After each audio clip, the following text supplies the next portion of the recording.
Кожны народ сваю мову мае, кожнаму народу яна родная. І не шанаваць, не любіць яе тое самае, што выракацца маці ды бацькі, той зямлі, дзе мы нарадзіліся, якую родным краем завём.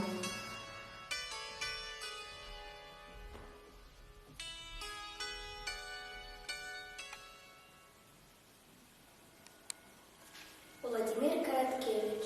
Христос приземлился у Городни. 55 годов.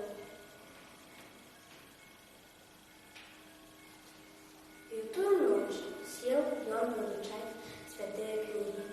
Светлица ягодная была у верхнем житле гостевой. На старом рынку невеликая, с белыми голыми стенами, с ложком, с килимом на подложе, с низенькой поставкой для книг. И слабый светильник осветлял яе. И он радовался, что у ягоды покой особый, поход по волковых сходах. Иван Шамякин, господар Камень, 45 годов.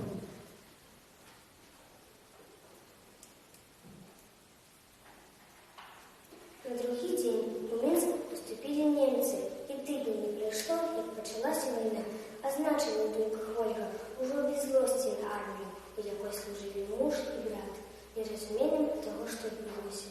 І від гэтага робілася страшно, уже не тільки за себе, за своє дитя, але за нешта значно більше магчиме за всю країну і за само життя.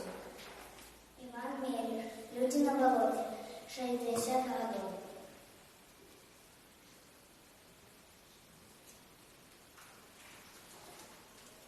Вязка тулилась реберами острова.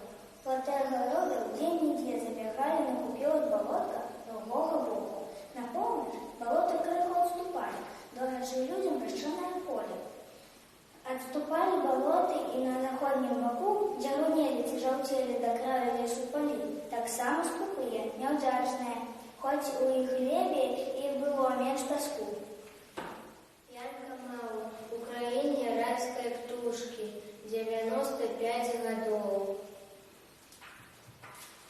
Далеко-далеко от нас, на другим боку земли, можно сказать, супроть наших ног, на полночь от Австралии лежит великий остров, Новая Гвинея. На 2500 километров протягивался он у довжину и больше на 600 километров у ширину. 3 такие державы, как Англия, могли бы вместиться на этом острове. Иван Мелеш, отдых на больнице, 55 годов. Было лето, самый початок, ранні дні, вечори, ранками щирим часом, у холодку волокся серед вулиці, гукав пастух з пугою, мляво репели вороти, заспаные господыни и господари выпихивали на вулиці рагуль и подласых. Ян Баршевский, шляхетить Завальня, або Беларусь у фантастичных оповеданнях, 175 годов. Кабета тая незвычайно пригожая, вопратка или белая, як снег, на голове черный убор и черная хустка накинута на плечи. Твар хоть и смуглый от солнца и ветру, але божий и поглядный.